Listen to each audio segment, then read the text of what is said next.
Well, hey there, Coach John Casto here for another day in my life, and my message for you today is about one of my favorite topics, which is carbohydrates, because they are evil, right? Well, that's what we've been at least led to believe since diets like the Atkins diet came onto the scene, and especially with the big paleo movement these days, it seems like carbs are the devil when it comes to health, fat loss, and everything else good in life. So there's some truth to that, but as a coach, it drives me absolutely nuts when I hear someone come in and say they stopped eating carbs. Because usually I say, oh, so you don't eat vegetables anymore. And they'll say, no, I still eat vegetables and fruit, and so those are carbohydrates, as we know. So it just drives me. It's like a pet peeve of mine. But it's I understand why we think we're eliminating carbs whole, but we wouldn't die if we did that. But we'd be pretty miserable. I've done the Atkins diet before, and it sucks. It's not fun.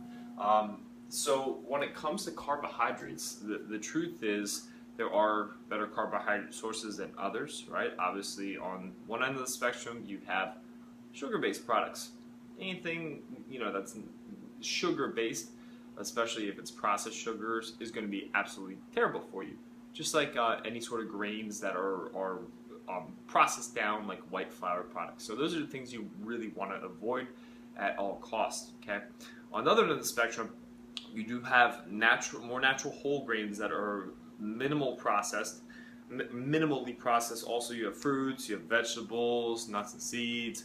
Those are where you should be getting most of your carbohydrate sources from. Brown rice, sweet potato, things like that. Realistically, everything else in between and on that sugar end of the spectrum, that's what you want to be avoiding. Now, the question is, when do you eat your carbohydrates, right? And I believe first thing in the morning can be a benefit, but it's not necessary. Now, around activity is usually when you want to really dial in your carbohydrate intake. So pre-workout, post-workout, and if your goal is a little more aggressive with fat loss, you may want to go into your workout without carbohydrates, but I don't necessarily recommend that because you usually get a fairly crappy workout in. But it just depends, right? It depends on the situation and what you're coming from. If you're coming from drinking soda all the time and eating junk all the time, it's going to be a little more extreme. If you already live a lower carbohydrate lifestyle where your carb sources are coming from vegetables, fruits, nuts, and seeds, then it may be a little more gradual, and you may receive some of those fat loss benefits by going into a workout without pre-workout carbohydrates. So what you always want to think, tie carbs to your activity level, right? First of all, how active are you? That should dictate how high your carb count should be throughout the day. Also, the timing is going to be around your workout. That's where you will see the least bit of fat gain, or I should say fat storage, and also you'll get a better workout that way. So great carbohydrate sources, like I said, sweet potato, brown rice, fruits, nuts, seeds, and that's it for carbohydrates today. Enjoy your day.